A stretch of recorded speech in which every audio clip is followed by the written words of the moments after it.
প্রিয় ছাত্রছাত্রী তোমাদের সবাইকে তোমার আমার চ্যানেল রয়্যাল এডুকেয়ারে আরেকবার স্বাগত জানাই। তো আজকে আমরা চলে আসছি ক্লাস 12 এর এবিটিএ।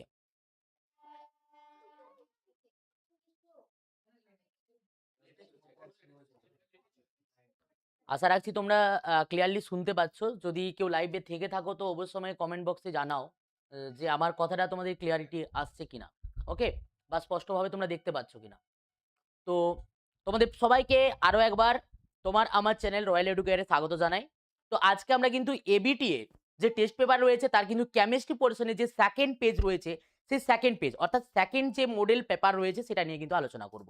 একদম বিস্তারিতভাবে কোনটি অ্যান্সার হবে এবং কেনই বা হবে সেটা নিয়ে আলোচনা করব। তার সাথে সম্পূর্ণ 1 থেকে শুরু করে 35 পর্যন্ত প্রত্যেকটা দাগ আমরা কিন্তু আজকে এই ভিডিওর মাধ্যমে কিন্তু সলভ করে নেব। তো প্রথম যে প্রশ্নটা আমাদের রয়েছে প্রত্যেকেই দেখবে একটু ভালো করে, প্রশ্নটা আগে কিন্তু পড়তে হবে। তো বিশুদ্ধ দ্রাবক ও দ্রবণের বাষ্পচাপ যথাক্রমে পি নট ও পি, ওই দ্রবণের ও দ্রাবকের পরিমাণ যথাক্রমে N1 ও N2 মোল হলে পি ও পি নটের মধ্যে সঠিক সম্পর্কটি কিন্তু তোমাকে নির্ণয় করতে বলেছে। তো অপশনগুলো একটু দেখে নেবে সবার প্রথমে কি ধরনের করতে বলেছে। তো আমরা কিন্তু অপশনগুলো দেখতে পাচ্ছি যে এ ধরনের একটা ফরম্যাটে দেওয়া আছে। তো আমরা যেটা জানি যে পি এর সাথে পি নটের কি সম্পর্ক রয়েছে, না পি এর সাথে যে পি নটের যে সম্পর্ক রয়েছে তোমরা দেখবে একটু যে P is equal to p not into x. এই এক্সটা কার, না এক্সটা হচ্ছে সলভেন্টের। তো এখানে আমরা এক্সটা, এই এক্স বলতে আমরা কি বুঝি এটা সবার প্রথমে আমাদেরকে জেনে নিতে হবে। তো ধরো আমি একটা সলিউশন নিয়েছি, এটা একটা পাত্র, এর মধ্যে কিন্তু দ্রাব প্লাস দ্রাবক উভয়ই কিন্তু রয়েছে। তো এখানে আমরা দ্রাবের যে অনুসংখ্যা সেটা আমরা কিন্তু কি ধরলাম, না সেটাকে আমরা কিন্তু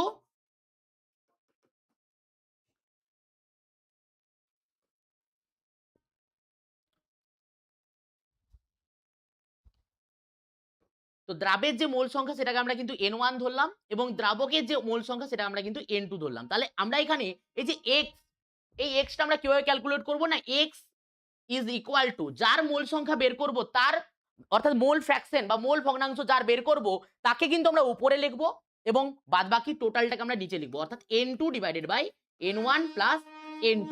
তো এখান থেকে আমরা যেটা পাচ্ছি সেটাকে আমরা কিন্তু এই এক্স এর জায়গায় কিন্তু বসিয়ে দেবো। তাহলে আমরা কি পাচ্ছি, না p is equal to p not into N2 divided by N1 plus N2। এটা হয়ে যাবে কিন্তু আমাদের ফাইনাল যে অপশন বা অ্যান্সার। তো এখানে তোমরা দেখতে পাচ্ছ অপশন নাম্বার সি তে কিন্তু ওই অপশনটি রয়েছে। তাহলে আমাদের এই কোশ্চেন নাম্বার 1 এর জন্য যে অ্যান্সার সেই অ্যান্সার কিন্তু হয়ে যাবে অপশন নাম্বার সি। ওকে, আশা করি প্রত্যেকে বুঝতে পেরেছো। চট জলদি খাতাতে একটু নোট করে নাও, তারপরে আমরা কিন্তু চলে যাব নেক্সট প্রশ্নে। তো আশা রাখি তোমরা প্রত্যেকে স্ক্রিনশট নিয়ে নিয়েছো, আশা রাখবো। এরপরে চলো নেক্সট প্রশ্নে। তো নেক্সট প্রশ্ন যেটা রয়েছে আমাদের, তোমরা একটু ভালোভাবে দেখবে। নেক্সট প্রশ্ন যেটা রয়েছে, একই তাপমাত্রায় সম অভিসারক ব্যাকেটে কিন্তু আইসোটোনিক দ্রবণ জোড়াটিকে শনাক্ত করো এবং জলীয় দ্রবণের প্রতিটি যৌগ সম্পূর্ণ বিয়োজিত আছে। মানে এটা তোমার কিন্তু শনাক্ত আইসোটোনিক, এই যে কথাটার অর্থ এটা কি আমরা প্রত্যেকে জানি। আইসো মানে কি হয় কেউ বলতে পারবে? আইসো মানে কি হয়? সি আর টি। এই আইসো মানে সি আর টি। এই যে অপশনটা এইখানটাতে তাকাও। তো এটা যখন আইসোটোনিক হবে তখন আইসোটোনিক হবে যখন দুটা দ্রবণ যেটা আমরা নিব তার এটাকে ধরো আই সি, এটাকে 1 1 দ্বারা ডিনোট করলাম প্রথম দ্রবণটাকে, এবং দ্বিতীয় দ্রবণটাকে আমরা I2 C2 দ্বারা ডিনোট করলাম। এটা এখন ইকুয়াল হবে অর্থাৎ সমান হবে। যখন দুটো সমান হবে তখন আমরা সেই দ্রবণটাকে বা দুটোকে একত্রিতভাবে কি বলতে পারবো? আইসোটোনিক বলতে পারবো। তো এক্ষেত্রে আমরা দেখে নেব। দেখো সবার প্রথমে রয়েছে কে? ইউরিয়া। ভাই আমার ইউরিয়াকে কোনোভাবে কি ভাঙা যায়? যদি ভাঙা না যায় তো সেক্ষেত্রে আয়ের ভ্যালু কত হয় আমরা প্রত্যেকে জানি। যারা সমযোজী প্রকৃতির বন্ধনে অংশগ্রহণ করে, যারা তড়িৎযোজী নয় অর্থাৎ তড়িৎ বিশ্লেষ্য নয়, তাদের ক্ষেত্রে অলওয়েজ আমরা কিন্তু আয়ের ভ্যালু ধরে নেব 1। তাহলে এক্ষেত্রে যদি আমরা ইউরিয়ার ক্ষেত্রে আয়ের ভ্যালু 1 ধরে নিই, তাহলে 1 যদি ধরে নিই তাহলে তার সঙ্গে যদি আমরা সি কে গুণ করি, মানে তার কনসেন্ট্রেশনটাকে যদি গুণ করি, এখানে সি এর মান কত দেওয়া আছে? 0.01। তাহলে 1 ইন্টু 0.01 ইজ ইকুয়াল টু 0.01। একই রকম ভাবে যদি আমরা NaCl এর ক্ষেত্রে বের করি, দেখো NaCl কে আমরা কিন্তু ভাঙতে পারি। কিভাবে ভাঙবো NaCl কে? Na plus plus Cl minus. তো এক্ষেত্রে যে আয়ের ভ্যালুটা পাবো, I ইজ ইকুয়াল টু কত হবে? প্লাস প্লাস মানে 1 + 1 = কত হবে 2। তাহলে এক্ষেত্রে আমরা যদি ওর i * c বের করতে চাই, অর্থাৎ এটা কার ক্ষেত্রে বের করলাম i1 * c1, আমরা i2 * যদি c2 বের করতে চাই তাহলে কত বের হবে 2 * 0.01 কত হবে কত হবে 01 হবে 0.02। এটা কিন্তু দেখো সমান হচ্ছে না, অর্থাৎ i1 c1 is not equals to i2 c2, এটা কিন্তু হচ্ছে না, অর্থাৎ এটা কিন্তু আইসোটোনিক নয়। এবার আমরা যদি সেকেন্ড অপশনটাতে চলে যাই, সেকেন্ড অপশনটাতে যদি আমরা চলে যাই একটু দেখো কি রয়েছে 0.2 NaCl, আমরা এক্ষুনি NaCl এর বের করেছি কত হয় 2 হয় i এর মান। তাহলে এক্ষেত্রে যদি আমরা বের করি তাহলে কি হবে দেখো 0.02 * 2 কত হবে 0.04।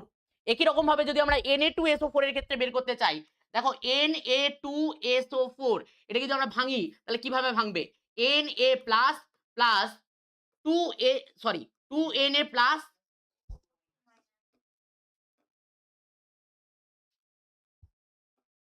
প্লাস SO4 মাইনাস, তাহলে এখান থেকে আমরা কত পাচ্ছি আয়ের ভ্যালু, আয়ের ভ্যালু কত পাচ্ছি, আয়ের ভ্যালু পাচ্ছি আমরা কিন্তু 3।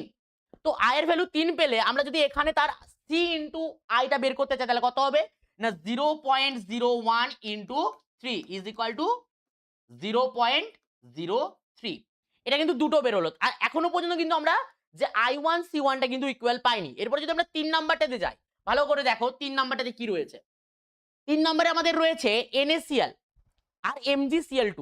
NaCl এর ক্ষেত্রে কত হয় আমরা প্রত্যেকটাতে দেখছি NaCl রয়েছে, প্রত্যেকটাতে 2 হয়। তাহলে আমাদের এখানে রয়েছে 0.03 * 2 কত হবে 0.06।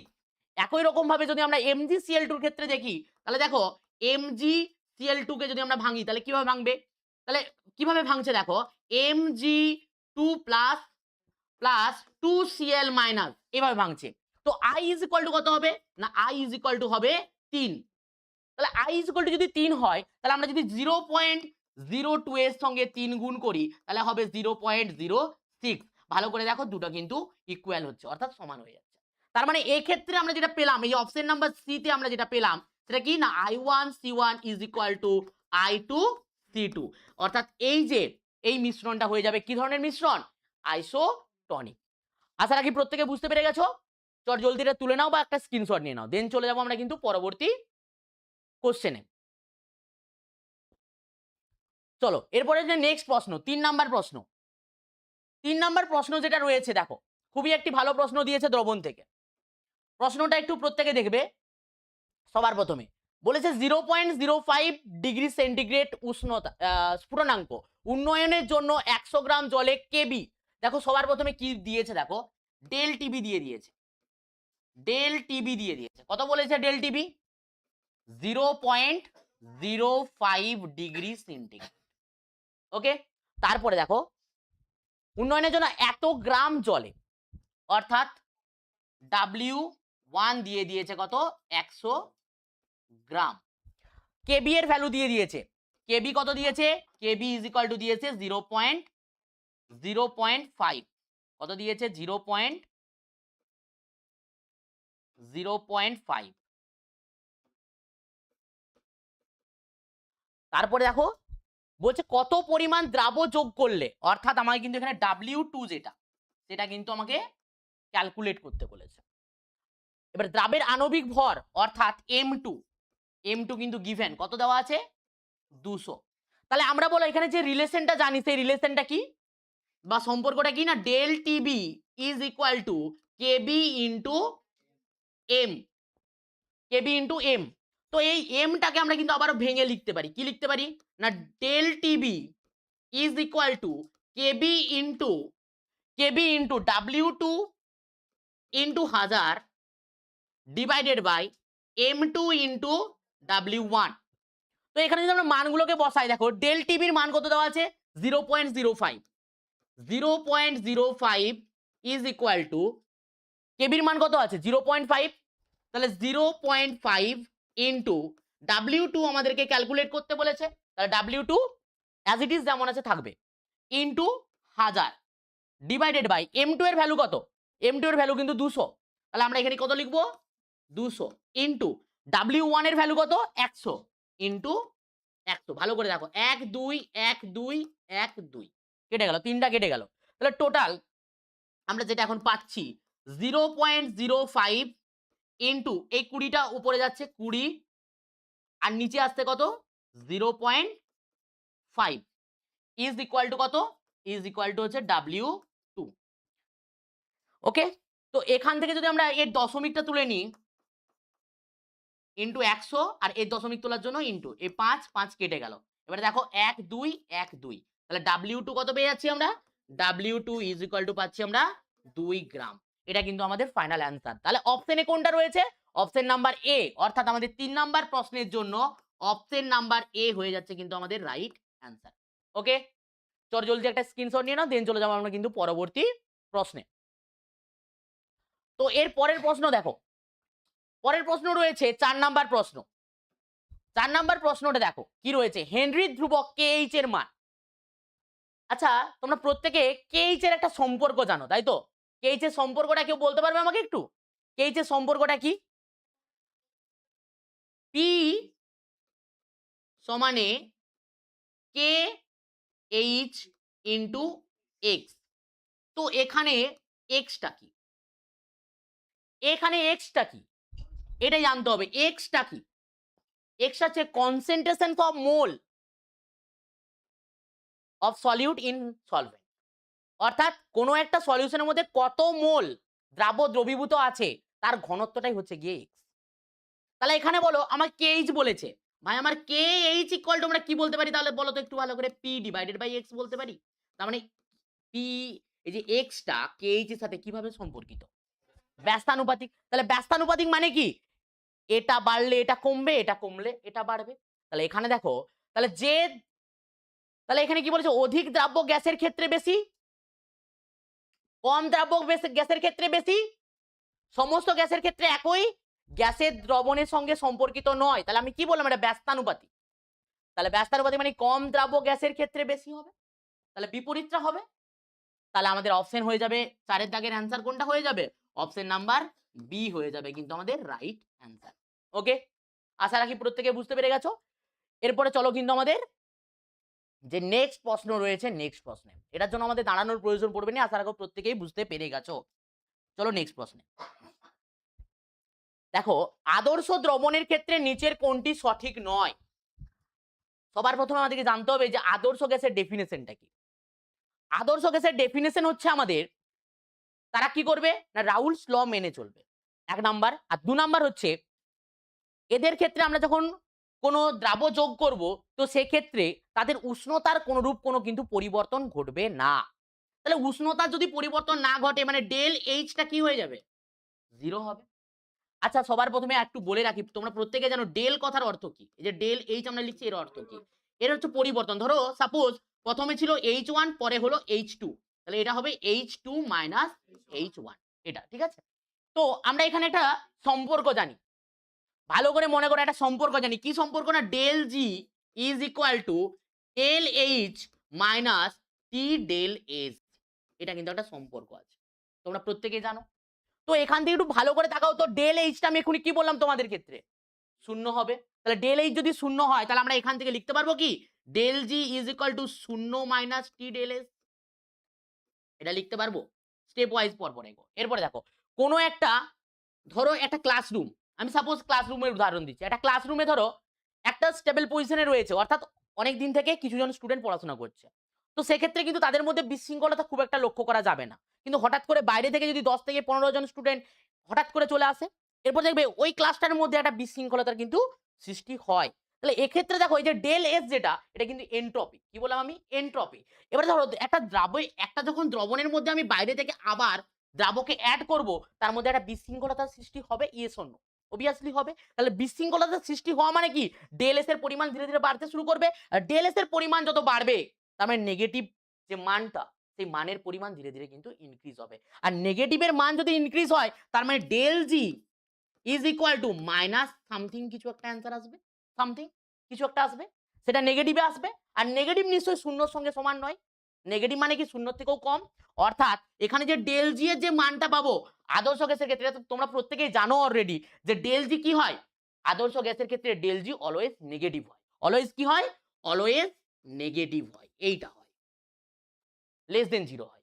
বোঝা গেল আমি কি বললাম? তাহলে এই ক্ষেত্রে দেখো del h, del u zero, del p zero, del g zero বলেছে, দেখো তাহলে ডেল জি কি জিরো হয়?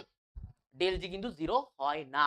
তো এই ক্ষেত্রে আমরা কি বুঝলাম না ডেল জিটা জিরো হবে না, তাহলে এই বিবৃতিটা যেটা সেটা কিন্তু মিথ্যা, অর্থাৎ অপশন এই যে কোশ্চেন নাম্বার 5, এই কোশ্চেন নাম্বার 5 এর যে অ্যানসার সেটা হয়ে যাবে অপশন নাম্বার ডি, এটা কিন্তু আমাদের রাইট অ্যানসার। ওকে, আশা রাখি প্রত্যেকে বুঝতে পেরে গেছো। এরপরে চলো আমাদের নেক্সট প্রশ্নে। নেক্সট প্রশ্নটা দেখো, একটু প্রশ্নটা ভালো করে পড়ো আগে, প্রশ্নের মধ্যেই কিন্তু এর উত্তর লুকিয়ে আছে। ঝামা পাথর যেটি উদাহরণ সেটি হলো, ঝামা পাথর ভাই কিসের উদাহরণ? ফোমের উদাহরণ। ফোম এর বিস্তার দশা আর বিস্তার মাধ্যমটা কি কেউ বলতে পারবে? বিস্তার দশাটা কি? বিস্তার দশাটা হচ্ছে গ্যাস এবং বিস্তার মাধ্যমটা হচ্ছে গিয়ে কঠিন। তাহলে এটা আমাকে বলতে প্রয়োজন পড়বে না, অর্থাৎ কোশ্চেন নাম্বার 6 এর জন্য অ্যান্সার হবে অপশন নাম্বার ডি, এটা কিন্তু আমাদের অ্যান্সার হবে। ওকে, এরপর চলো নেক্সট।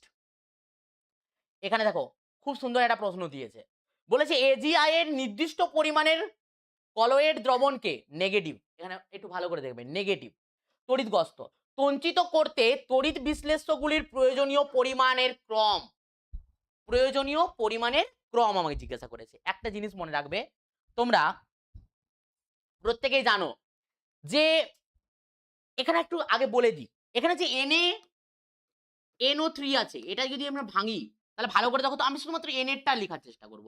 এনে কি হবে ভাই, আমার Na প্লাস হবে। ওকে, তারপরে বলো এ, নেক্সট AlNO3 তার হোল 3, এটাকে যদি আমরা ভাঙি শুধুমাত্র আমি কিন্তু এই পার্টটাকে অর্থাৎ ধাতুটাকেই লেখার চেষ্টা করছি, কেমন? এটা হবে কি না Al3 প্লাস।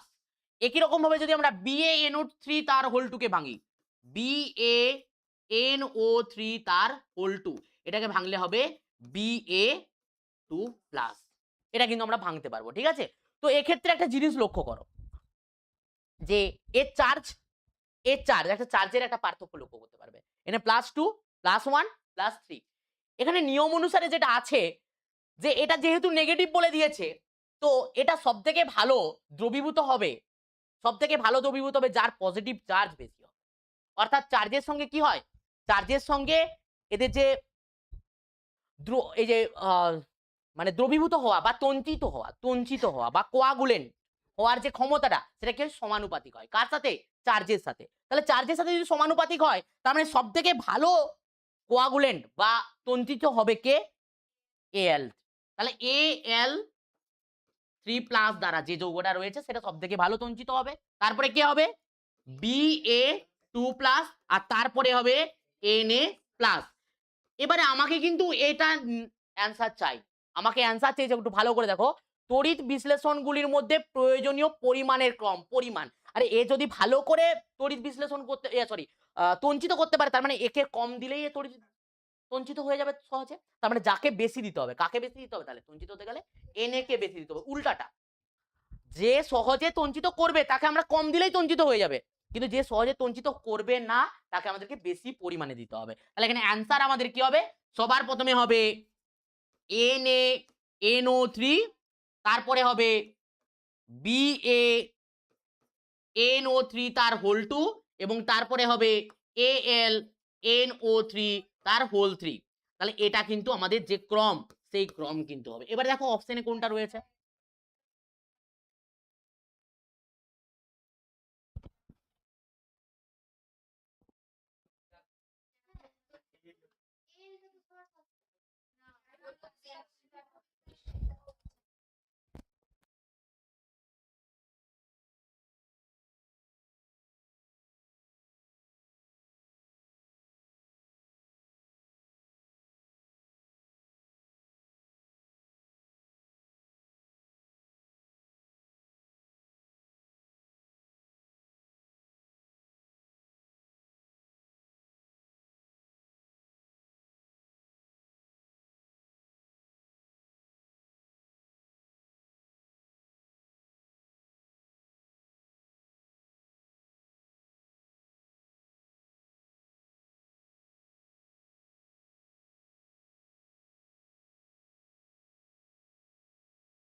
লাইভের থেকে স্লোতে হাঁটছে।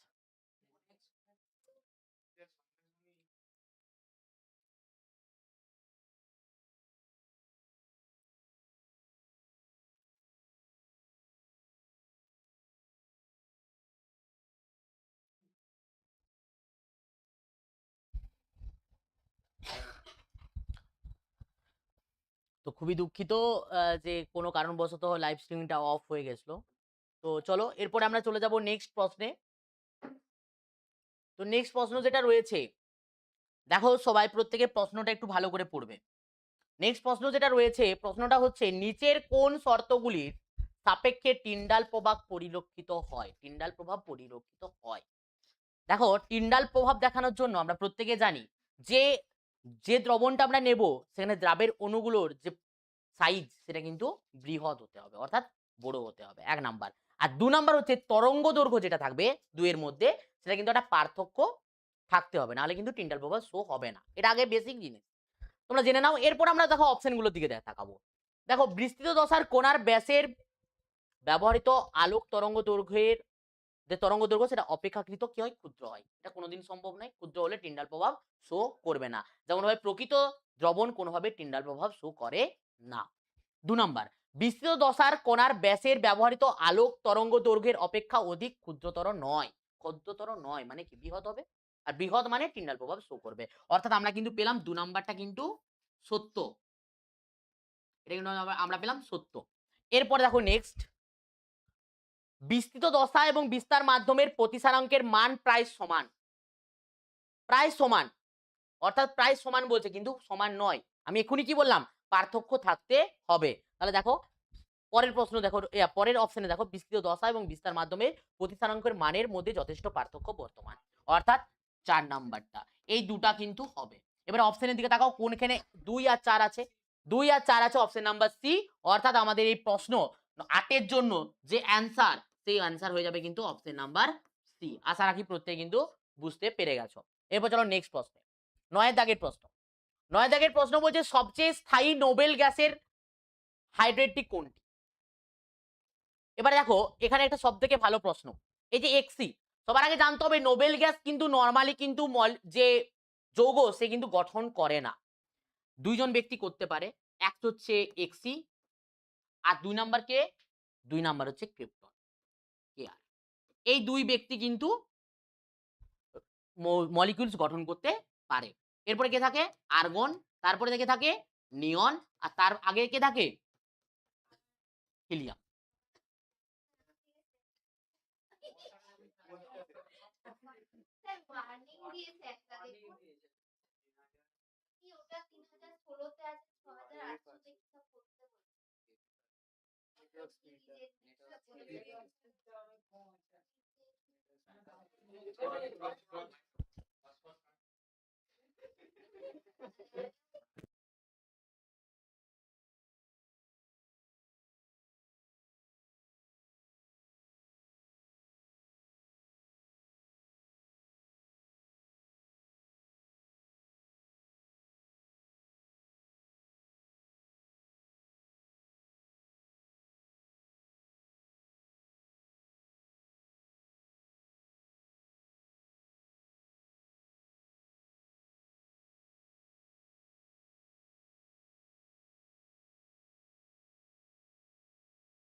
তো এখানে আমরা যেটা আলোচনা করছিলাম যে সবথেকে বেশি রিঅ্যাক্টিভিটি দেখায় কে, তাহলে জেনন।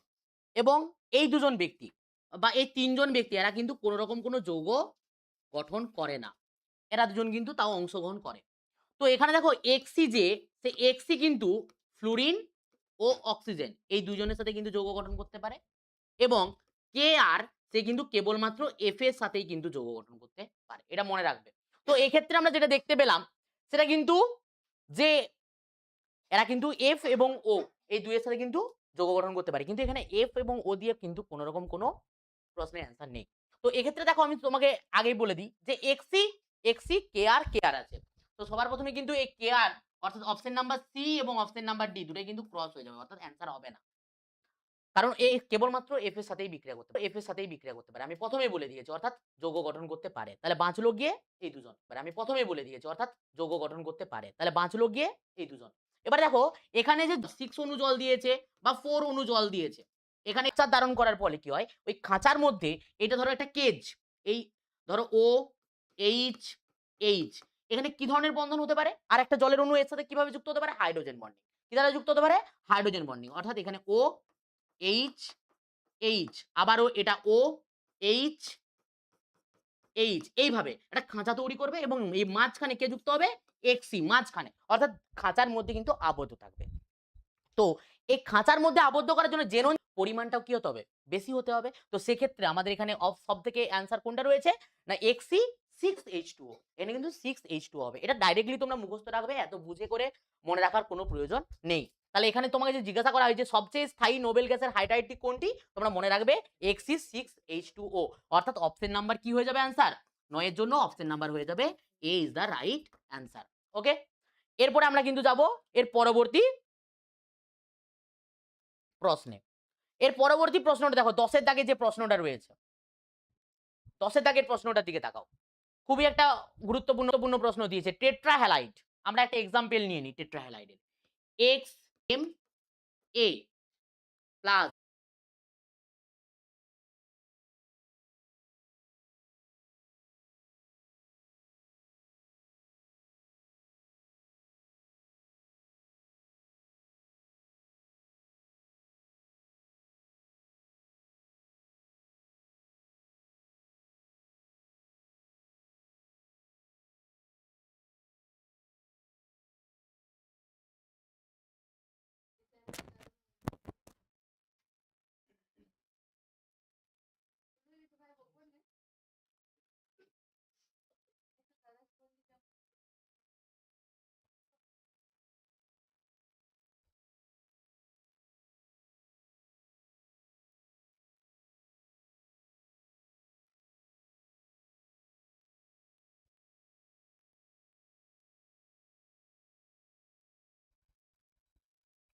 এইটা হবে।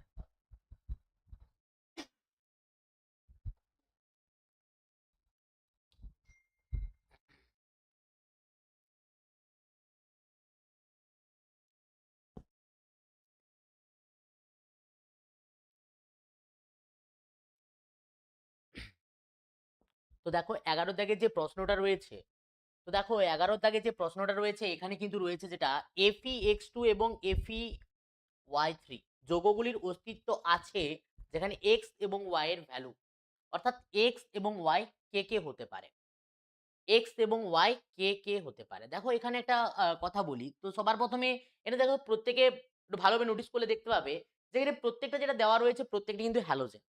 আর হ্যালোজেনের যদি আমরা যে রিঅ্যাক্টিভিটির কথা বলি, সবথেকে বেশি রিঅ্যাক্টিভ বা বিজারণ ক্ষমতা সবথেকে বেশি আই, তারপরে হচ্ছে গিয়ে ব্রোমিন, তারপরে হচ্ছে গিয়ে ক্লোরিন, এবং তারপরে হচ্ছে গিয়ে আয়োডিন, সরি, তারপরে হচ্ছে গিয়ে ফ্লুরিন। তো এক্ষেত্রে আমরা যদি এটা নোটিস করি তাহলে দেখা যাবে যে এখানে কিন্তু এফ যেটা রয়েছে, ফ্লুরিন যেটা রয়েছে, সেটা কি করে, Fe2+ এর সঙ্গে কিন্তু সহজেই রিঅ্যাকশনে অংশগ্রহণ করে আই।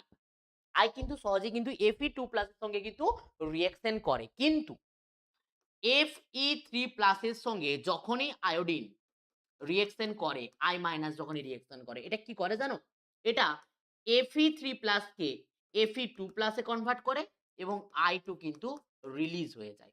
তো এক্ষেত্রে আমরা যেটা দেখতে পেলাম যে Fe3+ এর সাথে কিন্তু আই কোনোভাবেই কিন্তু রিঅ্যাকশন করে না। তো সেক্ষেত্রে আমরা যেটা বুঝতে পারলাম যে Fe এই যে 3 যেখানে রয়েছে Fe3+ এর ক্ষেত্রে সেক্ষেত্রে কি হবে না সেখানে আই কিন্তু হবে না। অর্থাৎ I কিন্তু Y এর ক্ষেত্রে প্রযোজ্য হবে না। তাহলে I যদি Y এর ক্ষেত্রে প্রযোজ্য না হয়, X এর ক্ষেত্রে কে, কে হবে? X এর ক্ষেত্রে কিন্তু fluorine, chlorine, bromine and iodine এই 4টাই হবে। কিন্তু Y এর ক্ষেত্রে I বাদ দিয়ে বাকিরা হবে। অর্থাৎ ফ্লুরিন, ক্লোরিন অ্যান্ড ব্রোমিন। তাহলে তোমরা দেখো X এ ফ্লুরিন, ক্লোরিন, ব্রোমিন, আয়োডিন এবং Y এ ফ্লুরিন, ক্লোরিন এবং ব্রোমিন কোনখানে রয়েছে? তাহলে অপশন নাম্বার কিন্তু A তে দেখো, অপশন নাম্বার A তে কিন্তু রয়েছে। তাহলে আমাদের যে 11 দাগের যে প্রশ্নটা রয়েছে, সেই 11 দাগের প্রশ্নের কিন্তু অপশন নাম্বার A হয়ে যাবে কিন্তু রাইট অ্যান্সার। তো আশা রাখবো তোমরা কিন্তু বুঝতে পেরে গেছো। তো এরপরে আমরা কিন্তু চলে যাব 12 দাগের প্রশ্নে। তো 12 দাগের যে প্রশ্নটা রয়েছে একটু ভালোভাবে নোটিস করবে প্রত্যেকে। বলেছে বিবৃতি এস, এস বিবৃতি কি বলেছে? N S I H three, এই যে N S I H three তার হোল থ্রি এই ব্যক্তি এবং আরেকজন রয়েছে এন সি এইচ থ্রি তার হোল থ্রি। একটু ভালোভাবে নোটিস করলে করলে বুঝতে পারবে যে এর মধ্যে সি এই যে এন সি এইচ থ্রি তার হোল থ্রি লুইস ক্ষারকীয়ত্ব বেশি। সবার আগে জানতে হবে যে লুইস ক্ষার আমরা কাদেরকে বলবো? না যারা কিন্তু কি করতে পারবে? লোন পেয়ার ডোনেট করতে পারবে। যারা লোন পেয়ার ডোনেট করতে পারে তাদেরকে আমরা কি বলবো? লুইস ক্ষার বলবো। এবং যারা লোন পেয়ার গ্রহণ করতে পারে অর্থাৎ লোন পেয়ার জোর যারা গ্রহণ করে তাদেরকে আমরা কি বলবো? লুইস অ্যাসিড বলবো। তো এক্ষেত্রে দেখো এই সিলিকন এই যে এসআই, এই এসআই এর কাছে কি থাকে? না এসআই এর কাছে কিন্তু ভ্যাকেন্ট ডি অরবিটাল থাকে। ভ্যাকেন্ট ডি অরবিটাল থাকার ফলে কি হয়? না এই যে এন, এই যে এন, এন কিন্তু এসআই এর সাথে কি করে? না এন এসআই এর সাথে পি পাই ডি পাই এই বন্ধন কিন্তু ক্রিয়েট করে। যার ফলে ওর লোন পেয়ার কিন্তু ওই পি পাই ডি পাই বন্ধনে কিন্তু অংশগ্রহণ করে ফেলে। তো এর বন্ধনে অংশগ্রহণ করে ফেলার ফলে এ কিন্তু সহজেই আর লোন পেয়ার ডোনেট করতে কিন্তু পারবে না। কিন্তু এদিকে যদি আমরা নোটিস করি এই এন এর সাথে যখন কার্বন যুক্ত আছে এই কার্বনের কাছে কিন্তু কোন রকম কোনো কিন্তু ডি যে অরবিটাল সেটা কিন্তু থাকে না। আর এই ডি অরবিটাল না থাকার ফলে কি হবে? না এই যে নাইট্রোজেনের কাছে যে লোন পেয়ার আছে সেই লোন পেয়ার কিন্তু সে সহজেই কিন্তু ডোনেট করতে পারে। অর্থাৎ এর কাছে যে লোন পেয়ারটা থাকে সেটা কিন্তু মুক্ত অবস্থায় থাকে। বাট এর কাছে যে লোন পেয়ারটা থাকে সেটা কিন্তু মুক্ত অবস্থাতে থাকে না। তো যার ফলে কিন্তু এ সহজে লোন পেয়ার ডোনেট করতে পারে না, এ কিন্তু সহজেই লোন পেয়ার ডোনেট করতে পারে। তার মানে আমরা কি বুঝলাম? যে এর যে লুইস ক্ষারকীয়ত্ব সেটা কিন্তু তুলনামূলকভাবে এর থেকে বেশি হবে। এটা কিন্তু বিবৃতিটা সঠিক। এবারে বলছে কেন? কারণ বলছে যে NSiH3 যৌগে N এবং Si পরমাণুর মধ্যে পি পাই ডি পাই বন্ধন গঠিত হয়। আমরা এক্ষুনি বললাম যে পি পাই ডি পাই বন্ধন গঠিত হয়। তার মানে দুটো বিবৃতি। এই যে বিবৃতি 1 টা সত্য এবং কারণটা কিন্তু পর্যাপ্ত। অর্থাৎ কারণটাও কিন্তু বা সঠিক ব্যাখ্যা বলতে পারো। বিবৃতি এস ও কারণ এস উভয়ই সত্য এবং কারণটি বিবৃতির জন্য সঠিক ব্যাখ্যা। অর্থাৎ অপশন নাম্বার কিন্তু এ হয়ে যাবে কিন্তু এর যে অ্যান্সার। অর্থাৎ 12 দাগের কিন্তু অপশন নাম্বার এ হয়ে যাবে কিন্তু আমাদের অ্যান্সার। প্রত্যেকে আশা রাখি বুঝতে পেরে গেছো। এরপরে চলো আমরা কিন্তু চলে যাব নেক্সট যে প্রশ্ন সেই নেক্সট প্রশ্নে। আশা রাখি বুঝতে পেরেছো? এরপরে আমরা কিন্তু চলে যাব নেক্সট প্রশ্নে। নেক্সট প্রশ্ন রয়েছে আমাদের একটি যৌগ এক্স কপার সালফেট দ্রবণের সঙ্গে বিক্রিয়া করে একটি বাদামি বর্ণের অর্ধক্ষেপ উৎপন্ন করে। অর্ধক্ষেপটি Na2S2O3 হাইপো এই দ্রবক যোগ করলে এটি আবার বর্ণহীন হয়ে যায়। এখানে সেটা কে? দেখো যেটা বলতে চাইছি যে একটি যৌগ কপার সালফেটের সাথে অর্থাৎ CuSO4 এর সাথে কেউ একজন X বিক্রিয়া করবে এবং বিক্রিয়া করে একটা বাদামি বর্ণের কিন্তু একটা যৌগ উৎপন্ন করবে এবং তাকে যখন আমরা কি দিব না Na2S2O3 দেব সেটা কিন্তু বর্ণহীন একটা যৌগ উৎপন্ন করবে। একটু মন দিয়ে বুঝো এখানে যা রয়েছে আমি একটু আগে বললাম রিঅ্যাক্টিভিটির দিকটা দেখো রিঅ্যাক্টিভিটি কে সব থেকে বেশি রিঅ্যাক্টিভিটি করবে এখানে মানে অংশগ্রহণ করবে বিক্রিয়া অংশগ্রহণ করবে আয়োডিন কে আই। তো এখানে কিন্তু কে আই করবে কারণ কে আই এখানে দেখো এটা যদি আমরা ভাঙি এটা ভাঙলে কি হয় Cu2+ হয় এবং এখানে আই আই কিন্তু রিডিউসিং এজেন্ট। তো এক্ষেত্রে কিন্তু সব থেকে বেটার কিন্তু রিঅ্যাকশনে পার্টিসিপেট করবে অর্থাৎ কে আই। তাহলে কে আই যদি এখানে বিক্রিয়ায় অংশগ্রহণ করে তাহলে আমরা এখান থেকে কি পাবো না এখান থেকে আমরা যেটা পাবো সেটা হচ্ছে CuI পাবো প্লাস ভালোভাবে নোটিস করো CuI পাবো প্লাস আমরা কিন্তু K2 SO4 পাবো প্লাস কিন্তু I2 পাবো এবং এটা যখন বিক্রিয়া করবে তখন কিন্তু এর সাথে তখন কিন্তু বর্ণহীন যে একটা দ্রাবক সেটা কিন্তু প্রস্তুত করবে। এটার কিন্তু কালার কি হয়? বাদামি বর্ণের হয়। অর্থাৎ এর সাথে এ যুক্ত হয়ে অর্থাৎ CuI প্লাস I2 এই দুজনের বর্ণ কিন্তু হয় বাদামি, কিন্তু Na2SO3 যোগ করে দিলে সেটা কিন্তু হয়ে যাবে বর্ণহীন। অর্থাৎ এখানে কিন্তু আমাদের যে 13 দাগের প্রশ্ন সেই 13 দাগের জন্য কিন্তু অপশন নাম্বার সি হয়ে যাবে কিন্তু রাইট অ্যান্সার। আশা রাখি কিন্তু বুঝতে পেরে গেছো। এরপর চলো আমাদের কিন্তু পরবর্তী প্রশ্নে। পরবর্তী প্রশ্নে যেটা রয়েছে নিচের কোনটির আয়নীভবন বিভব কিন্তু সর্বনিম্ন। একটু প্রত্যেকের কি করতে হবে? আমাদেরকে ইলেকট্রনিক কনফিগারেশনটা জেনে নিতে হবে। একটু ভালো করে তাকাও। নাইট্রোজেন, নাইট্রোজেন আমরা জানি 7, তো 7 হওয়ার দরুন এদের কি হয়? 1s2 2s2 and 2p, 1s2 2s2 and 2p3, 2p3। একটু ভালোভাবে আমরা কিন্তু লাস্ট কক্ষটার দিকে তাকাবো। তাহলে 2s, 2s এ কটা ইলেকট্রন আছে? দুটো ইলেকট্রন আছে। আর 2p তে কটা ইলেকট্রন আছে? একটা, একটা, একটা। এরপরে যদি আমি অক্সিজেনের কথা বলি, এই অক্সিজেন 8, 8 হওয়ার দরুন কি হবে? 1s2 2s2 and 2p হয়ে যাবে কিন্তু 4। তাহলে এক্ষেত্রে 1 2 এবং এখানে হয়ে যাবে কটা? 1 2 3 4টা। একই রকম ভাবে যদি আমরা ফ্লুরিনের কথা বলি, ফ্লুরিনের ক্ষেত্রে কি হবে? 9। ফ্লুরিনের ক্ষেত্রে 9 হওয়ার দরুন আমি লাস্টটা লিখছি 1 2 আর এখানে হয়ে যাবে কত? 1 2 3 4 5। আর আমরা যদি নিয়নের কথা বলি, নিয়নের ক্ষেত্রে তোমরা প্রত্যেকে জানো লাস্ট কক্ষে কত হবে? এটা 10 হবে। লাস্ট কক্ষের আমরা যদি করি 2s এ থাকবে দুটা ইলেকট্রন এবং 2p থাকবে একদম সম্পূর্ণ পূর্ণ অবস্থায়।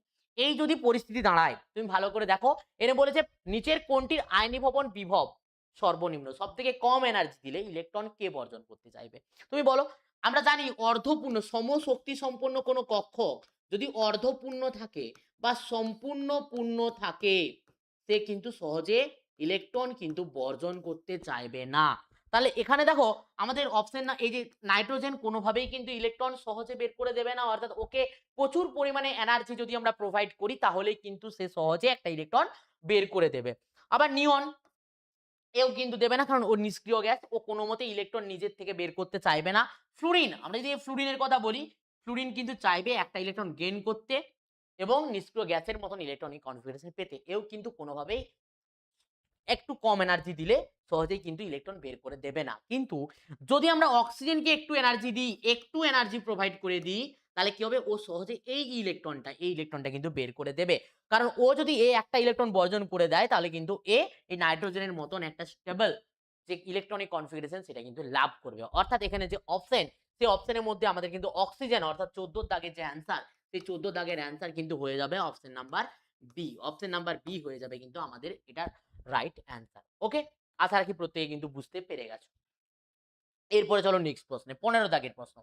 15 দাগের প্রশ্ন কি বলেছে দেখো। 15 দাগের যে প্রশ্ন রয়েছে, হ্যালোজেনের হ্যালাইড সম্পর্কিত কোন বক্তব্যটি ভুল? কোন বক্তব্যটি ভুল বলেছে একটু ভালো করে দেখো।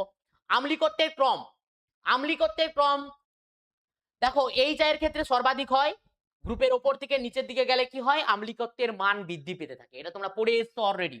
দ্বিমেরু ভ্রামক অবভিয়াসলি হয়। নেক্সট বিজারণ ধর্ম, ভাই বিজারণ ধর্ম আমি একটু আগে বললাম, বিজারণ ধর্ম সব থেকে বেশি আয়োডিনে লক্ষ্য করা যায়, তারপরে হচ্ছে তোমার ব্রোমিন, তারপরে ক্লোরিন, তারপরে ফ্লুরিন। একদম ঠিক বলেছে।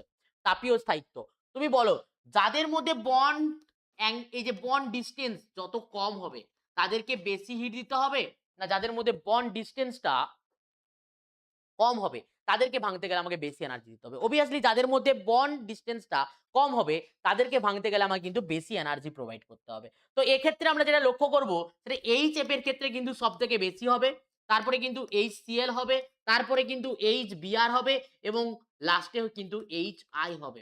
তোমরা যদি একটু দেখো তাহলে এটা কিন্তু হবে সঠিক যে রেশিও সেটা। কিন্তু এখানে তাপীয় স্থায়িত্বে যেটা ক্রম দিয়েছে সেটা কিন্তু HF এর ক্ষেত্রে সবথেকে কম দিয়েছে এবং HI এর ক্ষেত্রে সবথেকে বেশি দিয়েছে, অর্থাৎ এইটাই কিন্তু ভুল। অর্থাৎ এই যে আমাদের প্রশ্ন 15, এই 15 নাম্বার প্রশ্নের জন্য আমরা যে অ্যান্সার, সেই অ্যান্সার কিন্তু হয়ে যাবে অপশন নাম্বার ডি। এই অপশন নাম্বার ডি হয়ে যাবে কিন্তু এর রাইট অ্যান্সার। এবারে যদি আমরা 16তে চলে যাই, একটু তাকাও। 16তে যদি চলে যাই, কয়ের ক স্তম্ভের সঙ্গে খ স্তম্ভ কিন্তু ম্যাচ করতে বলেছে। এই যে মিলাতে বলেছে এখানে আমাদের কিন্তু হাইব্রিডাইজেশন করতে হবে। তো এক্ষেত্রে আমি তোমাদেরকে একটা কথা বলে রাখি। এক্ষেত্রে কিন্তু সবগুলোকে করার প্রয়োজন পড়বে না। যেহেতু তোমাদের কাছে এমসিকিউ রয়েছে, অপশন রয়েছে। অপশন থাকার দরুন কি করবে তোমরা? না তোমরা হচ্ছে এখানে যে কাজটা করবে ২ টা আগে বের করে নেবে তারপরে দেখবে যদি মিলে যায় অপশনের ক্ষেত্রে তাহলে ওটাই অ্যান্সার হয়ে যাবে। তো এক্ষেত্রে দেখো XC আমরা করার চেষ্টা করি। XC F2 আমরা একটু আগে হাইব্রিডাইজেশন নির্ণয় করার যে সূত্র সেটা কিন্তু অলরেডি বলে দিয়েছি। তো এক্ষেত্রে আর বলব না। XC এর ক্ষেত্রে কত হয়? XC এর ক্ষেত্রে ৮ হয়। তাহলে ৮ প্লাস ২ অর্থাৎ হলো গিয়ে কত? না half into 10 is equal two হয়ে গেল 5 আর 5 মানে আমরা এক্ষুনি দেখলাম sp3d। তাহলে আমরা যেটা দেখতে পেলাম এটা sp3d হবে। অর্থাৎ এটার অ্যান্সার এই যে A, এই A এর অ্যান্সার হয়ে যাবে কোনটা? আমরা এই সাইডটাতে একটু লিখছি। A হয়ে যাবে কিন্তু ২। A হয়ে যাবে ২।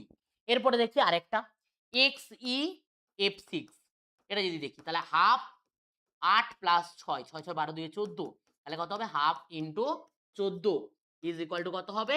না ৭। ৭ মানে কি? sp3d3 sp3d3 তাহলে sp3d3 অর্থাৎ আমাদের যেটা অ্যান্সার হবে sp3d3 এখানে দুটো sp3d3 দিয়ে দিয়েছে। sp3d3 এটা নয়, এটা sp3d2 হবে সম্ভবত। তাহলে এটা অপশন নাম্বার এটা বি এরটার ক্ষেত্রে অ্যান্সার হবে কোনটা? না ১ হবে অ্যান্সার। এরপরে যদি আমরা অপশন গুলো দেখি যে অ্যান্সার কতগুলো রয়েছে। এ রয়েছে ২, এ রয়েছে ২, বি রয়েছে ১, বি রয়েছে ১। তার মানে আমাদের আরেকটা দেখতে হবে। এবার যদি আমরা এর পরেরটা দেখি XE F4 যদি আমরা দেখি তাহলে কি হবে? দেখো হাফ ইনটু ৮ প্লাস ৪, ৮ ৪ এ কত হয়? ১২ তাহলে half into ১২ is equal two হয়ে যাবে ৬ মানে sp3d2 sp3d2 আমি সম্ভবত বললাম ৪ এরটা হবে। অর্থাৎ সি হয়ে যাবে কত? সি হয়ে যাবে কিন্তু ৪ আর ওটা একটু কারেকশন করে নেবে। এটা কারেকশন করে হবে কত? না sp3d2 sp3d2 এটা হবে। ঠিক আছে? তাহলে অপশন দেখো এবারে দেখে নাও আরেকটা করার প্রয়োজন পড়বে না আমাদের। তাহলে সি হয়ে গেল কোনটা? সি হয়ে গেল ৪। তাহলে অপশন নাম্বার এ। অর্থাৎ আমাদের এই যে প্রশ্ন ১৬ এই ১৬ নাম্বার প্রশ্নের জন্য এই যে ১৬ নাম্বার প্রশ্নের জন্য আমাদের অপশন হয়ে গেল কিন্তু C is the right answer. আশা রাখি প্রত্যেকে কিন্তু বুঝতে পেরে গেছো। চটজলদি একটা স্ক্রিনশট নিয়ে নাও দেন চলে যাবো আমরা কিন্তু এর পরবর্তী প্রশ্নে। তো আশা রাখবো তোমরা কিন্তু স্ক্রিনশট নিয়ে নিয়েছো। এবারে চলো নেক্সট প্রশ্নে। নেক্সট প্রশ্নটার দিকে তাকাও। বলছে কোন ক্ষেত্রে মিথাইল ব্রোমাইড উৎপন্ন হবে না? হবে না বলেছে। হবে না বলেছে। তাহলে দেখো এক্ষেত্রে আমি যদি তোমাকে বলি, আমি প্রত্যেকটা রিঅ্যাকশনেই কম বেশি করে যাচ্ছি দেখো। তাহলে দেখো CH3OH in presence of HBr যদি আমরা রিঅ্যাকশন করাই, এটা সহজেই কিন্তু CH3OH এর পরিবর্তে এই OH এর পরিবর্তে CH3OH এর পরিবর্তে কি হয়ে যাবে? না Br হয়ে যাবে এবং এখান থেকে যদি তোমরা নোটিস করো H এবং OH অর্থাৎ এটাকে যদি ভাঙি আমরা H প্লাস OH মাইনাস এই H প্লাসটা এই OH মাইনাসের সাথে যুক্ত হয়ে জল উৎপন্ন করবে এবং এটা সহজেই কিন্তু মিথাইল ব্রোমাইড কিন্তু উৎপন্ন করবে।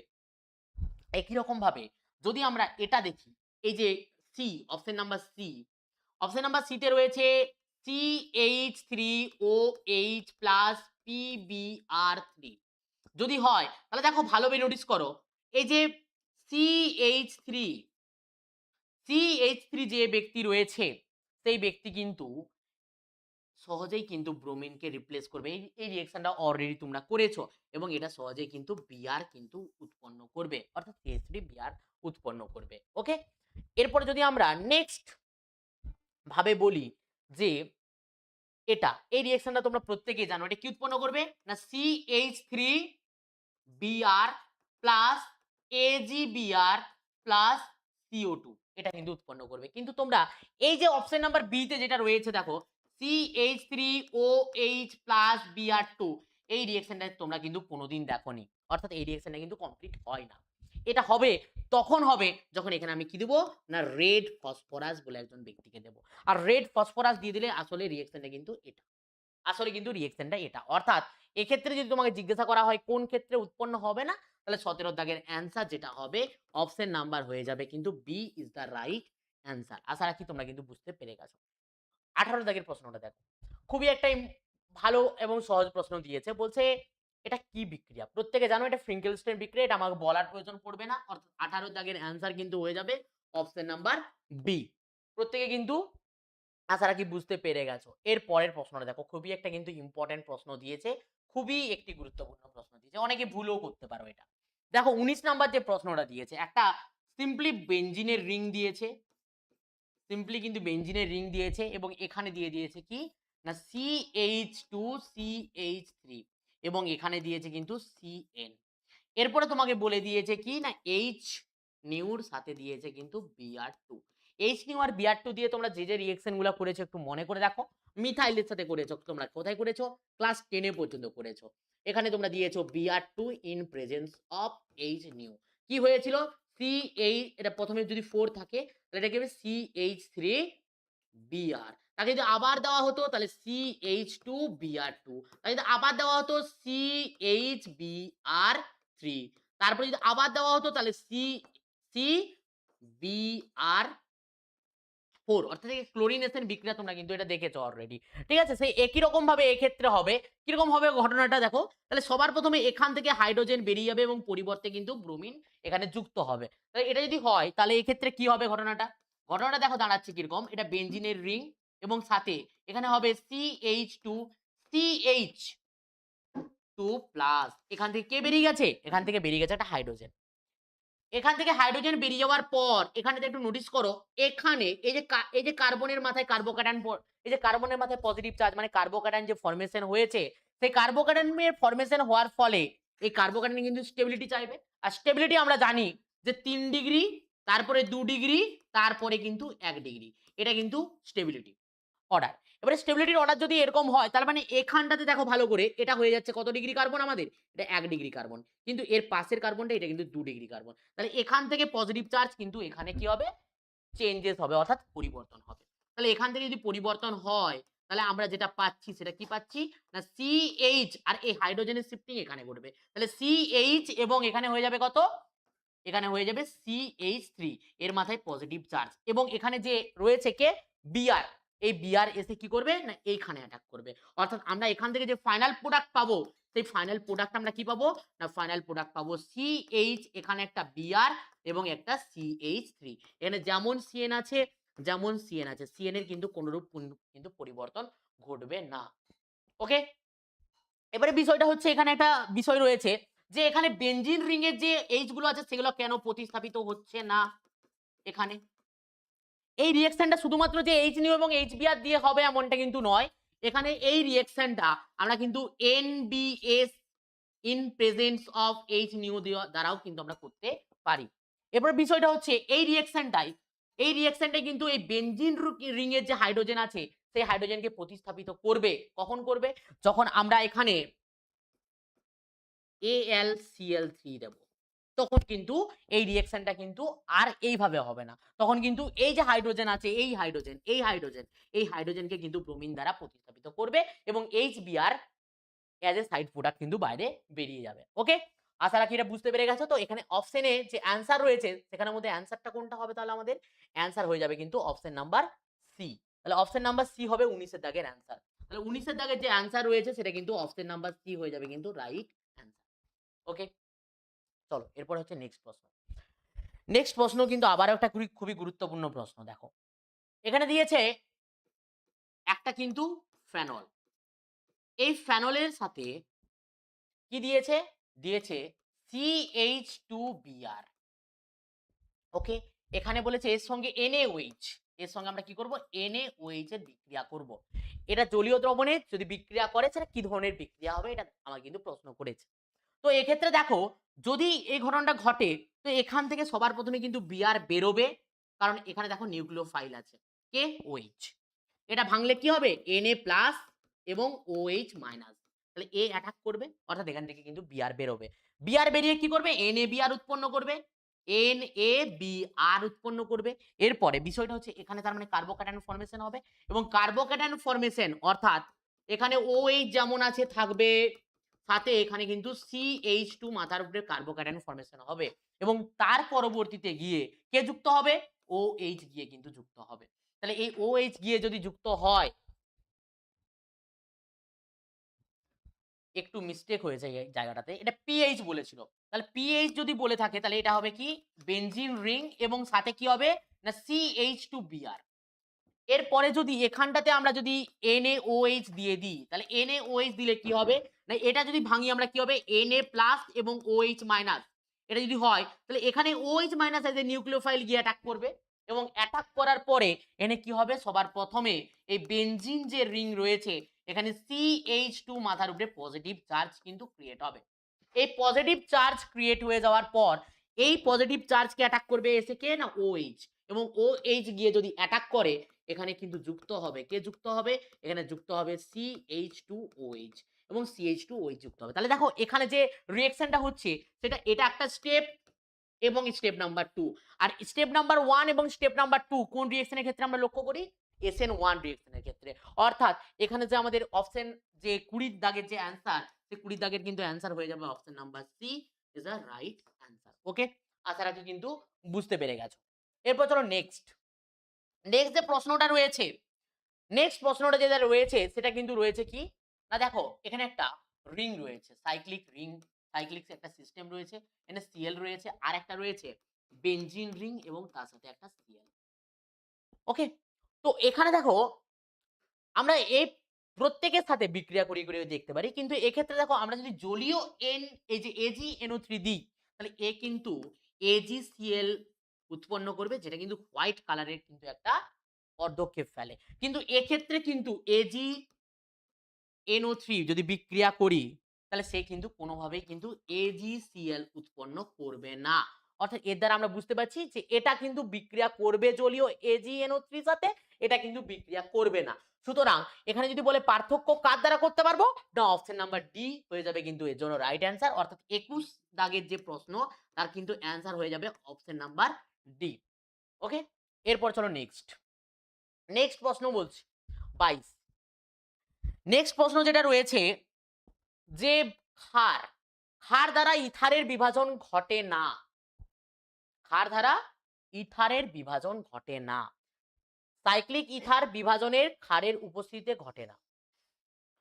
একটু ভালো করে নোটিস করলে দেখবে ক্ষার দ্বারা কিন্তু ইথারের বিভাজন ঘটে না। ধরো আমি এক্সাম্পল CH3OCH3 এটা কিন্তু আমরা নিলাম, তো এটা কিন্তু ক্ষার দ্বারা বিক্রিয়া ঘটবে না। এটাকে যদি আমরা HX দ্বারা বিক্রিয়া করাই তাহলে এটা কি উৎপন্ন করবে এটা এখান থেকে ভেঙে যাবে। এটা ভালোভাবে নোটিস করবে এখান থেকে ভেঙে যাবে, ভেঙে গিয়ে কি উৎপন্ন করবে এটা যদি ভাঙি তাহলে H+ এবং X-, এটা ভাঙলে কি হবে এর মাথায় পজিটিভ এর মাথায় নেগেটিভ, তাহলে এই নেগেটিভ এন্ড এই পজিটিভ এন্ডের সাথে এবং পজিটিভ এন্ড নেগেটিভ এন্ডের সাথে তাহলে কি হবে না CH3X+ CH3OH উৎপন্ন করবে। অর্থাৎ কার প্রেজেন্সে ভাঙছে HX এর প্রেজেন্সে। তো এক্ষেত্রে কিন্তু কথাটা কিন্তু সত্য। এবং দ্বিতীয়ত সাইক্লিক ইথার বিভাজন ক্ষারের উপস্থিতিতে ঘটে না, এটাও কিন্তু সত্য। অর্থাৎ দুটাই কিন্তু সত্য। তাহলে এখানে যে অ্যান্সার রয়েছে তাহলে এটা কিন্তু কি এই যে সাইক্লিক ইথার তোমরা দেখো সাইক্লিক ইথার কিন্তু এক্ষেত্রে কিন্তু যে বিভাজন ইথার সেটা কিন্তু বিভাজন ঘটবে না, কিন্তু এই যে এই ব্যক্তি কিন্তু বিভাজিত হয়। তাহলে সেক্ষেত্রে আমরা কি বলতে পারি সেক্ষেত্রে আমরা বলতে পারি যে বিবৃতি 1 সত্য কিন্তু বিবৃতি 2 কিন্তু মিথ্যা। অর্থাৎ অপশন নাম্বার সি এর জন্য কিন্তু হয়ে যাবে অ্যান্সার। অর্থাৎ 22 এর দাগের অপশন নাম্বার সি হয়ে যাবে কিন্তু অ্যান্সার। এরপরে চলো নেক্সট বলছে ফেনলকে যদি CCl4 এবং NOH এর সহযোগে উত্তপ্ত করলে নিচের কোন যৌগটি উৎপন্ন হয় নিচের কোন যৌগটি। তাহলে ফেনলকে এই যে ফেনল দেখো এই ফেনলকে যদি আমি কি দিই না CCl4 প্লাস NaOH দিই তাহলে কি উৎপন্ন করবে অ্যাট ফার্স্ট যেটা উৎপন্ন করবে ভালোভাবে নোটিস করো এটা এখানে হবে ONA এখানে হবে C ডবল বন্ডেড ONA এটা কিন্তু অ্যাজ এ ইন্টারমিডিয়েট উৎপন্ন হবে এবং এর পরবর্তীতে আমি যদি একে ডাইলিউট HCl দিই তাহলে কিন্তু এটা স্যালিসাইক্লিক অ্যাসিড উৎপন্ন করবে। অপশন কিন্তু এখানে দুটোই রয়েছে কিন্তু এটা যেহেতু আমাকে শুধুমাত্র এই রিএজেন্টের কথাই বলা রয়েছে তাহলে এখানে কিন্তু অ্যান্সার যেটা হবে ডাইসোডিয়াম সিলিসাইলেট এই যে এইটা হবে অ্যান্সার। অর্থাৎ অপশন নাম্বার বি অর্থাৎ 23 এর দাগের যে অ্যান্সার হবে 23 এর দাগের অ্যান্সার হবে অপশন নাম্বার বি। আশা রাখি বুঝতে পেরে গেছো। এবার চলো নেক্সট। নিম্নলিখিত যৌগগুলির মধ্যে আম্লিকতার ক্রম। দেখো এক্ষেত্রে বলি এনও গ্রুপের পরিমাণ সংখ্যা যেখানে বেশি আছে তার আম্লিকতা সব থেকে বেশি হবে, অর্থাৎ এখানে কিন্তু 4, এই যে 4 হয়ে যাবে কিন্তু সব থেকে বেশি। এরপরে বিষয়টা আছে দেখো, এবারে বিষয়টা হচ্ছে 2, 3 এবং এটা। তো এক্ষেত্রে দেখো, এক্ষেত্রে যদি আমরা অ্যান্সার বলি, এক্ষেত্রে যদি আমি অ্যান্সার বলি তাহলে কি হবে, 2, এরপরে দেখো 2, আমরা যদি এরপরে দেখি যে এখানে OH আছে এবং এখানে NO2 আছে, অর্থ পজিশনে, প্যারা পজিশনে এবং মেটা পজিশনে। তো অর্থ, প্যারা এবং মেটা পজিশনে যেটা রয়েছে সে শুধুমাত্র কিন্তু আই এফেক্ট শো করবে, আই এফেক্ট শো করবে, মাইনাস আই এফেক্ট। তো মাইনাস আই এফেক্ট শো করার জন্য এটা কিন্তু সবথেকে লেস হবে। তাহলে সবথেকে লেস এবং সবথেকে হাইয়েস্ট আমরা দুটো পেয়ে গেছি, একটা হচ্ছে 4 এবং আরেকটা হচ্ছে 3। তাহলে 4 আর 3, 4 আর 3 এরকম অপশন রয়েছে কিন্তু আমাদের কাছে দুটো। এরপরে আমি যদি 1 আর 2 এর মধ্যে কম্পেয়ার করি, এটা অর্থ পজিশনে আছে, অর্থ পজিশনে থাকার ফলে কি হবে না, এখানে দেখো এদের মধ্যে যে বন্ধনটা গঠিত হবে সেই বন্ধনটাকে আমরা কি বলবো না, এক ধরনের হাইড্রোজেন বন্ডিং বলবো। তো হাইড্রোজেন বন্ডিং এর দরুন এ কি হবে না, এক্ষেত্রে আমরা যেটা নোটিস করতে পারবো সেটা হচ্ছে এর ক্ষেত্রে লেস হবে এবং এর ক্ষেত্রে হাই হবে, অর্থাৎ অপশন নাম্বার এ যেটা হবে এই সিচুয়েশনটা হয়ে যাবে কিন্তু রাইট অ্যান্সার। অর্থাৎ এ কত দাগের অ্যান্সার, এটা আমাদের 24 এর অ্যান্সার হয়ে যাবে অপশন নাম্বার এ। এরপর নেক্সট যে প্রশ্নটা রয়েছে, দেখো নেক্সট যে প্রশ্নটা রয়েছে সেটা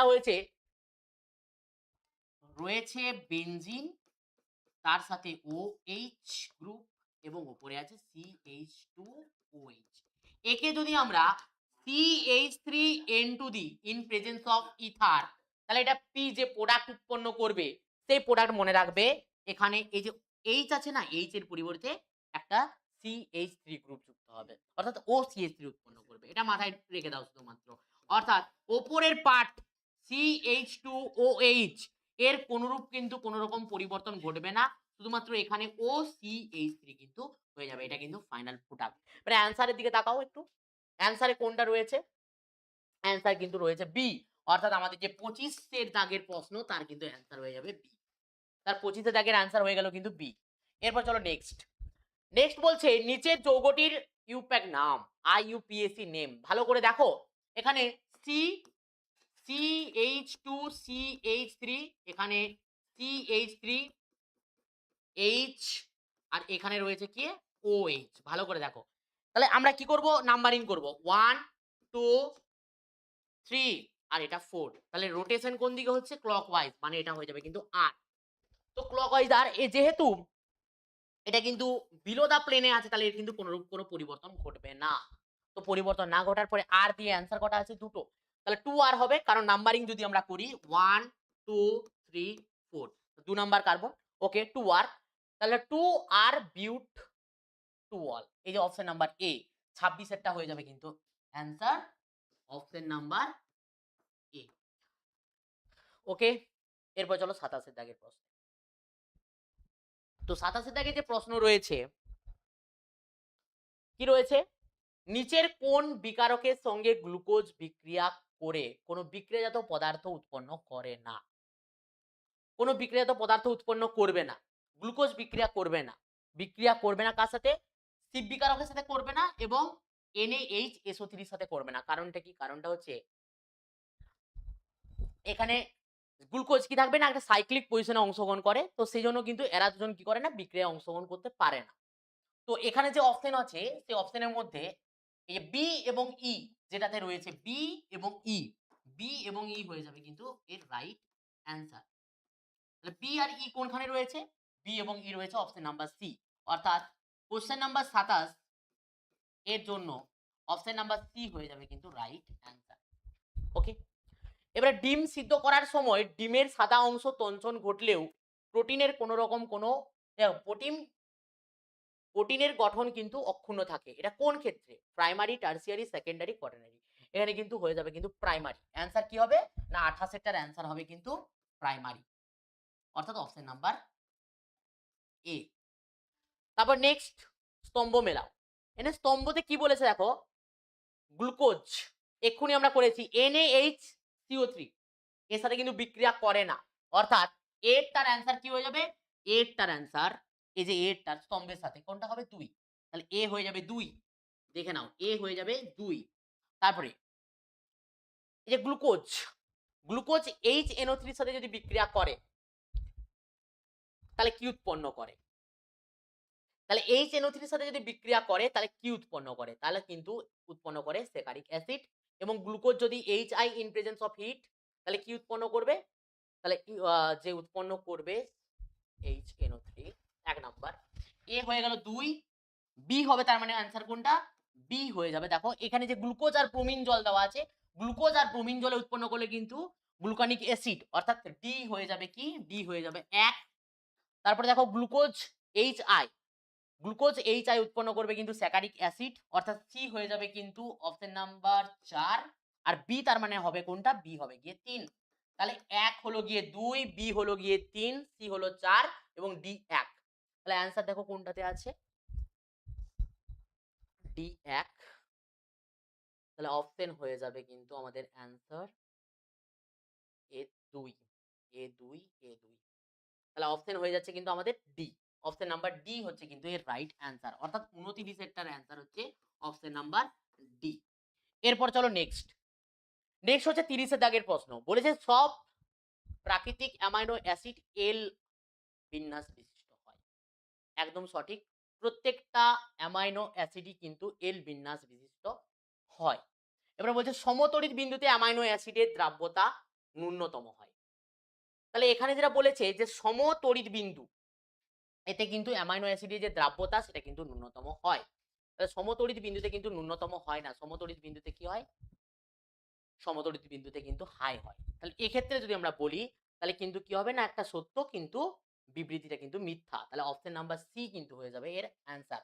অর্থাৎ 30 এর দাগের যে প্রশ্ন, সেই 30 এর দাগের প্রশ্নের অ্যান্সার কিন্তু হয়ে যাবে কোনটা, অপশন নাম্বার সি। তবে নিচের পলিমারগুলির মধ্যে কোনটি প্রাকৃতিক প্রাণীর যকৃতে থাকে, কোনটি প্রাণীর যকৃতে থাকে, এটা কিন্তু হয়ে যাবে গ্লাইকোজেন। এটা হয়ে যাবে কি, গ্লাইকোজেন। অর্থাৎ 31 এর দাগের যে প্রশ্ন তার কিন্তু অ্যান্সার হয়ে যাবে অপশন নাম্বার বি। নিচের মনোমারগুলির মধ্যে কোনটি জুতো পলিমার গঠন করে না, জুতো পলিমার গঠন করে না কোনটা, জুতো পলিমার গঠন করে না কোনটা না, এই যে দেখো এই যে অপশন নাম্বার সি তে যেটা রয়েছে, এটা যদি আমি ভেঙে করে করি তাহলে কি হবে, দেখো এই সাইডে যদি সি ডবল ও এখানেও নেগেটিভ আসবে, এখানে CH2 তার whole four c double o এদিকেও নেগেটিভ আসবে। তো এই আসার দরুনে এটা কি করবে না, এটা কিন্তু জুতো পলিমার যেটা সেই জুতো পলিমার কিন্তু গঠন করবে না। কারণ দেখো এখানে যদি আমি এটাকে ভাঙি তাহলে এটা কি হবে, CH2 এখানে ডবল বন্ড আছে, CH2 ডবল বন্ড ব্রেক করলে দেখো CH2 এদিকে একটা হাত, CH2 এদিকে একটা হাত, অর্থাৎ এরা কিন্তু পরপর যুক্ত হতে পারবে শৃঙ্খল ভাবে। একই রকম ভাবে এক্ষেত্রেও যদি আমরা নোটিস করি এটাও কিন্তু পরপর যুক্ত হতে পারবে। কিন্তু অপশন নাম্বার যেটা সি রয়েছে দেখো, এ কিন্তু নেগেটিভ এবং পজিটিভ আয়ন উৎপন্ন করছে, এর ফলে কিন্তু এ দ্রুতভাবে যুক্ত হতে পারবে না, অর্থাৎ পরপর শৃঙ্খল করতে পারবে না। তো সুতরাং কিন্তু এটা দ্রুত পলিমার গঠন করবে না। তাহলে অ্যান্সার কোনটা হয়ে যাবে আমাদের, 32 এর অ্যান্সার হয়ে যাবে কিন্তু 32 এর অ্যান্সার হয়ে যাবে সি। এরপরে যদি আমরা 33 এ যাই, দেখো 33 এ বলছে নিচের কোনটি বা কোনগুলি জৈব বিশ্লেষ্য পলিমার। এখানে একটা জিনিস লক্ষ্য করো যে দেখো এখানে এটা না দিলেও পারতো, এ এবং বি দুই, এ এবং বি দুই যখন দিয়েছে তার মানে এটা নিয়ে কিন্তু একটু ভাবনা চিন্তা করার প্রয়োজন রয়েছে, এটা কিন্তু নরমালি কিন্তু দেয় না। তো এক্ষেত্রে দেখো নিচের কোনটি জৈব বিশ্লেষ্য পলিমার, তোমরা ভালোভাবে জানো যে PHBB জৈব বিশ্লেষ্য পলিমার একদম 200%, লাইলন 2 এবং লাইলন 6 এটাও, অর্থাৎ অপশন নাম্বার ডি অর্থাৎ 33 যেটা রয়েছে এটা কিন্তু অপশন নাম্বার ডি হয়ে যাবে কিন্তু এর রাইট অ্যান্সার। ওকে, এরপরে চলো নেক্সট, নেক্সট যেটা বলেছে যেটা সেটা হচ্ছে নিচের কোনটি প্রাকৃতিক পলিমার নয়, প্রাকৃতিক পলিমার নয় গ্লাইকোজেন, একটু আগে আমরা বললাম তো প্রাণীর কোথায় পাওয়া যায়, যকৃতে পাওয়া যায়। সিল্ক অবভিয়াসলি প্রাকৃতিক পলিমার, সেলুলোজ প্রাকৃতিক পলিমার, তাহলে 9 কে নিওপ্রিন।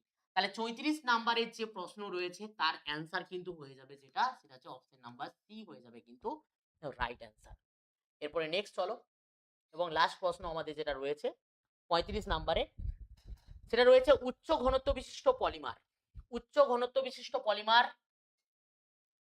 স্তম্ভের যে ক্যাটালিস্টের সাথে ঘটে বা যে ক্যাটালিস্ট গঠন করে সেটা হচ্ছে জিগলার নাটা অনুঘটক, অর্থাৎ এ যেটা হবে সেটা হয়ে যাবে কিন্তু 3।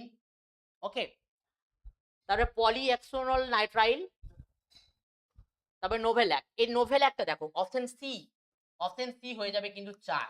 তাহলে দেখো 3 আর 4, এ হয়ে গেল 3 এবং সি হয়ে গেল 4। তাহলে এ হচ্ছে 3 এবং সি হচ্ছে 4। এরকম অপশন কোটা রয়েছে? এরকম অপশন কিন্তু একটাই রয়েছে, অর্থাৎ অপশন নাম্বার এ।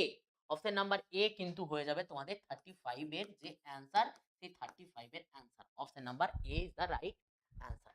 তো আশা রাখবো তোমরা কিন্তু ভিডিওটা সম্পূর্ণ দেখেছো, ভালো লেগেছে। যদি ভিডিওটা ভালো লাগে অবশ্যই ভিডিওটাকে লাইক করে দিও, আর বন্ধুদের মধ্যে অবশ্যই শেয়ার করে দিও। আর যদি চ্যানেলে প্রথমবার হয়ে গিয়ে থাকো অবশ্যই চ্যানেলটিকে সাবস্ক্রাইব করে পাশে থাকা বেল আইকনে কিন্তু ক্লিক করে দিও এরকম ইনফরমেটিভ ভিডিও নোটিফিকেশন সবার আগে পাওয়ার জন্য। তো চলো দেখা হচ্ছে নেক্সট ভিডিওতে। প্রত্যেকে ভালো থাকবে, প্রত্যেকে সুস্থ থাকবে।